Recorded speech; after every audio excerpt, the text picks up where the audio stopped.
Hey guys, welcome to your midweek remedy with me, James Thacker, on Thacker's Sunday Hangover. I hope you're having a fantastic week so far. I'm recording this on a Monday afternoon, and as you can tell by the title, it's been a fairly hectic week. I'll come on to the main topic of today's podcast later, but yeah, just to update you on my weekend, had a good weekend. Sunday, I went to Woburn with a few mates, walked about 17k, and it was really good to just get out there in the fresh air, speaking with the guys, talking absolute nonsense at times, and also just getting things off your chest or exploring ideas. That is literally what I'm all about. I'm really, the fact that we're able to go and do that now, get out with mates again, and actually to do something that is outdoors and go and having a wander and exploring somewhere that I haven't explored before. Go and taking some pictures because I'm keen on my photography. We went for a little pub lunch as well, so there was loads of families out in this pub, and it was just great having a couple of pints in the sun. I mean, it does not get much better than that as Sundays go. So that was really awesome. Really enjoyed that day. And then it's been an extended weekend because we had Bank Holiday Monday today, in which I'm recording this podcast. I woke up early this morning to get down to the driving range. Now I need to get my eye in very quickly because at the end of the month, my dad and I, for his 60th birthday, wanted to do something a bit special. And so we're going to go to the Belfry, which is a well-known golf course in the UK. But I haven't played a round of golf in over a year, so I'm massively stressing out. Usually I'm hooking, drawing. It's not going anywhere. It goes a long way, but it doesn't necessarily go where I want it to go. So today, I'm getting back to a little bit of form, but I had to spend some time down the driving range just to get things back on track. And then went to the gym, grabbed coffee with my good friend Austin, and it was just good again to chew the fat, talk about some ruggers, talk about just life and spend some good time with your mates and going out and doing things again. Sound like a broken record because I've mentioned this a lot on the podcast, but it's just so great to see people again.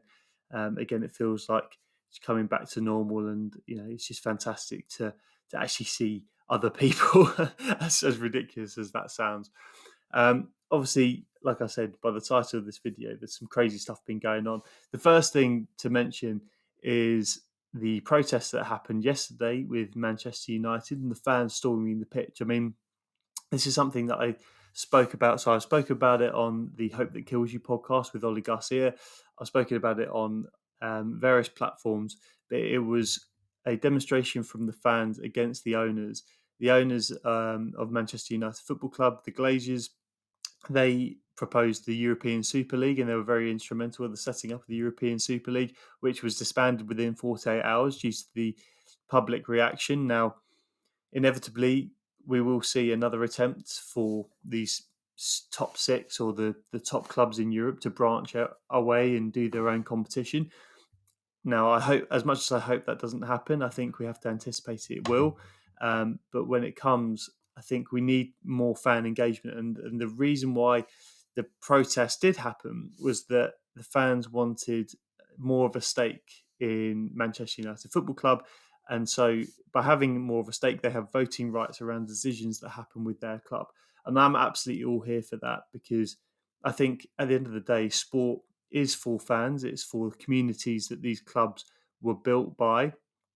And I think that absolutely, yeah, they should have their say in how their football clubs run and what kind of competitions they should be entering into. If they want to branch away from something that's really historic and they've been a part of all their football life, then they should absolutely have a say as to where their club goes next. Because the players, the manager, even the owner of the club, they may be temporary in the very long history that these football clubs have, and the fans will support them all their lives. More often than not, I don't know many football fans that will choose and hop around between different football clubs in their life. So it's important that they have the biggest say, and have their input heard. Now, unfortunately, yesterday things did take a turn for the worse, where there was violence, there was police confrontation. Now, as much the police situation in the UK is very messy, and the kind of tactics that are used, the stories that you've heard come out in the last 12 months around the police. I think there's this maybe general level of resentment at the moment towards the police due to things that have happened in the last 12 months. There's an underlying bubbling level of frustration amongst the UK community or population at the minute due to what's happened, obviously, with COVID being locked in. There's frustration levels. We want to live how we want to live. And I think, to be honest, the police are an easy target. There are things that have shown them in a bad light over the last 12 months. And so that came out in a way yesterday with people clashing with the police, and there was violence, bottles being thrown, and what was supposed to be a peaceful protest then turned into something quite ugly. The fans that are storming the pitch, throwing camera equipment that belonged to the TV providers everywhere, ruining the pitch and the goals. And I think it was very disruptive, obviously, on the game, and it ended up getting cancelled. Now, what the outcome of the protest was, I think, a successful one. They've disrupted the business and they've sent a very clear message to the Glazer family to say, we're not going to stand for it. We want change in our football club. And I think absolutely fair enough. The way that they've gone about it, though, it could have been executed a lot better. Now, some people will argue that the best stance to take is action, and if that turns into violence, if that turns into, you know, physicality, then so be it. Now, I'm not someone that kind of would believe in that. I think use the power of words, reason, lobbying. I think the chairman of Manchester United Football Club supporters group came out on Talksport today and he didn't condemn the actions that happened yesterday, but he did say, look, no more of this now. We've made our message. Now let's handle this off the pitch, so to speak. So I'll be really fascinated as to what comes of this. I think it's really clear where fans are, sit at the minute. They're not happy with all these big fat cats running these football clubs, and I think change does need to happen. So that the future of football, the future of sport in general, it's quite up in the air at the minute. And I think the engagement around football has been questioned over the last year. Things like VAR killing, fan engagement. Fans haven't been able to go to the games. I think at the moment football fans feel very, very disconnected to the game. And so I think it'll be interesting to see where we go from here. I know that my team, Spurs, have got a protest planned, I think, for the 15th of May. So obviously I hope they go about that in the right way. I'm glad that we are doing something, because I think something needs to be said. We need to put our voices, I'm a massive fan of having your voice heard, and protest in this country is massively important. A lot of our communities were built on the right to protest. And on the radio again earlier, in Manchester in particular, they idolise and look up to a lot of protesters in the past. Emily Pankhurst, one in particularly, who protested around the suffragette movement. And Manchester's always been seen as that place of liberation and free thought and the right to protest. And I think that all came out yesterday. So well done in some respects, but also some of the ways that they handled that situation could have been so much better.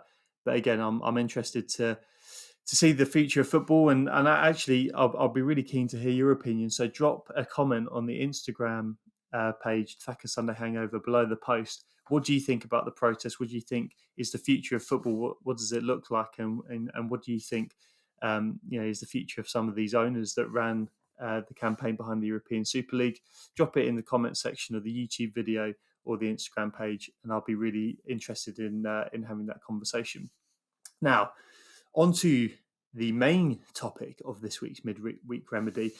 It's or to be honest, it's absolutely incredible what's gone on. I can't really wrap my head around it. So to break it down, Danielle Bregoli was first made famous in 2016. She appeared on Dr. Phil. Now, I can't remember the nature of why she appeared on Dr. Phil, but I think she was a teenager acting out, and I think her parents came on to ask Dr. Phil how they can resolve this issue. And in the interview, she was extremely obtuse and just really difficult to interview. And I think emotions ran quite high.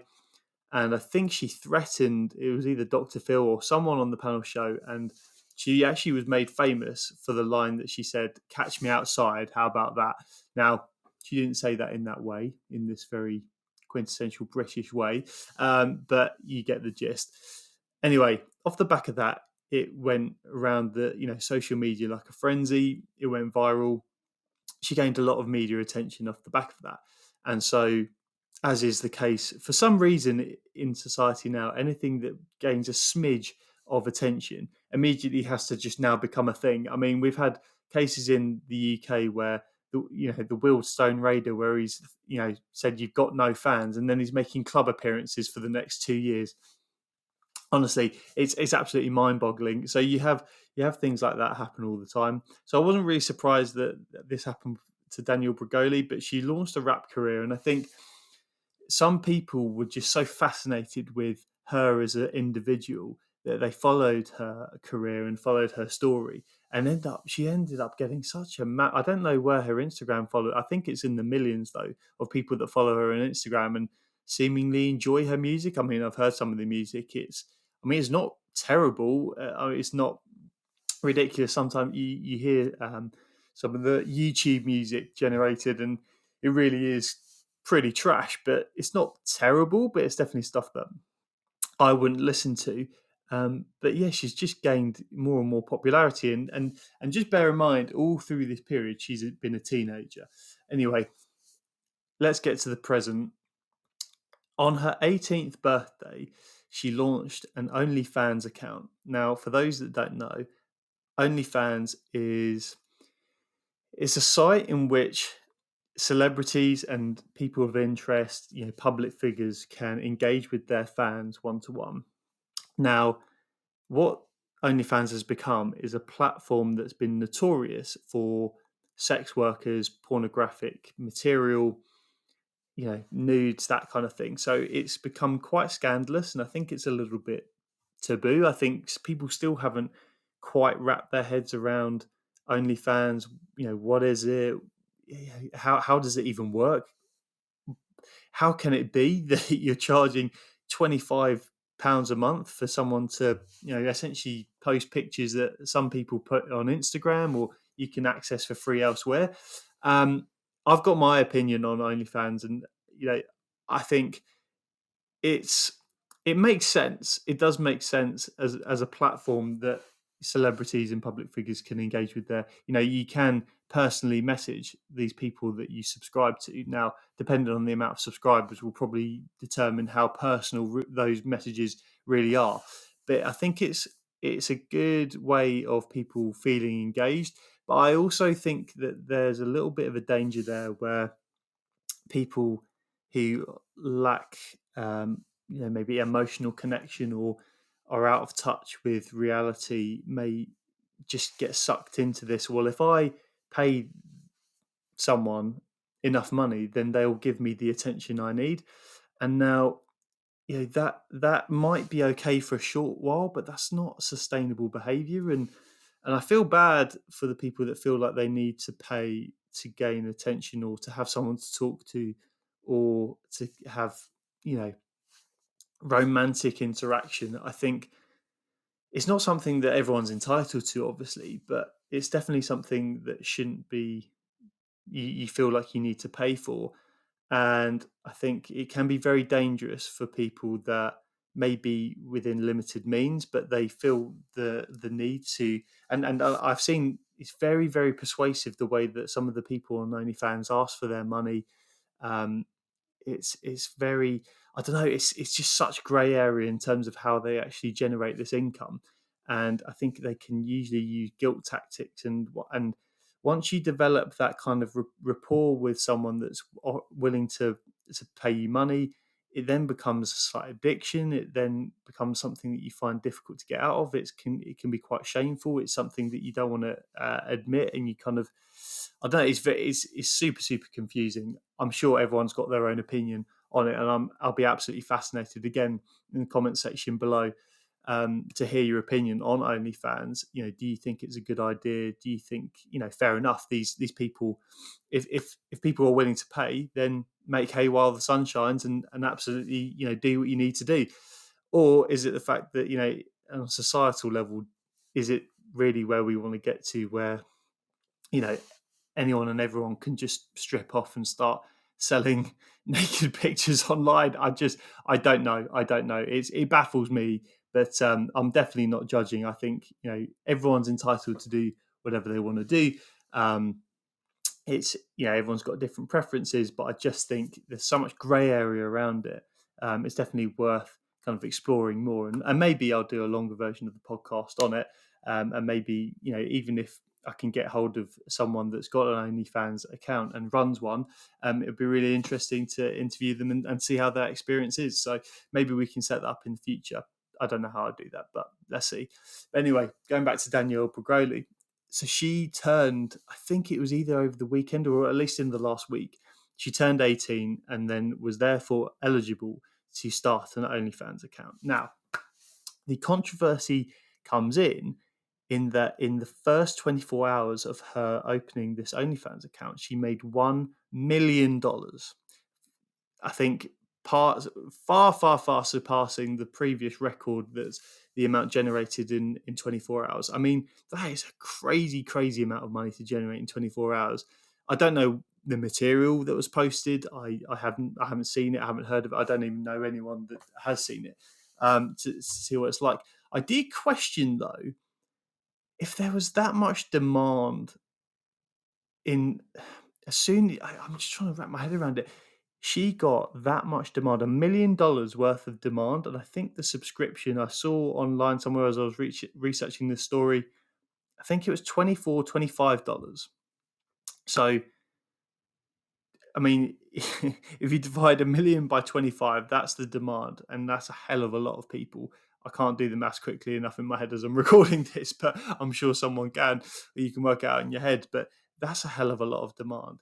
And I'm thinking, how that's a bit sketchy if you think about how many people are waiting for her to get to her 18th birthday, and then finding her attractive before then, and waiting till she gets that OnlyFans account, or waiting till she gets to 18 before they then start accessing kind of pornographic or explicit pictures of that person.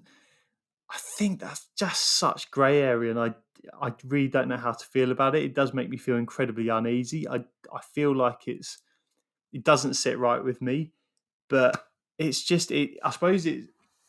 But the outcome is that it really exposes a whole different world, and I think it'll be really interesting to see where we go from here, because will things like this happen in the future? Is it a way that that we might see exploitation of teenagers, where they may be positioned in a way that is setting them up for this kind of career when they turn 18, and you're really attracting some very, very sketchy attention, let's just put it that way. But yeah, it's a crazy news story. I'm sure more will come out, and I'll be interested to see if there's actually any regulation on this. I mean, it seems pretty complete free market when it comes to the OnlyFans stage, and you've got real autonomy as to what you're able to do on there as soon as you turn 18, apparently. So whether they change the terms and conditions, whether there's an age limit, I don't know. I don't even know how you police that. You can obviously tell that I'm boggled, but again, I'm gonna leave it there. Interested to hear your thoughts on this. Again, YouTube comments, Instagram page, or the Facebook group if you're part of the Facebook group. Be really interested to hear your thoughts on this and generate some back and forth. I hope that this has been a great break in your week, a 20-minute moment to just kind of forget about anything serious for a while and just have a bit of downtime. I hope you have a fantastic rest of the week. Stay safe, stay connected, make sure that you're reaching out to your loved ones, your family and friends, because they all need you. We all need to, drop a message, drop a call to someone, check in, see how they are. I'm all about that. Spread the love. And if you have enjoyed this podcast, if you do like the Midweek Remedy, if you can drop a like, subscription on YouTube, Spotify, Apple Podcasts. That would be really appreciated. And if you do like it, why not pass it on to someone else? We'll spread the community, share the love. We'll grow the community, and hopefully it will turn into something great. Guys, thank you very much for listening. Have a wonderful week. Take care.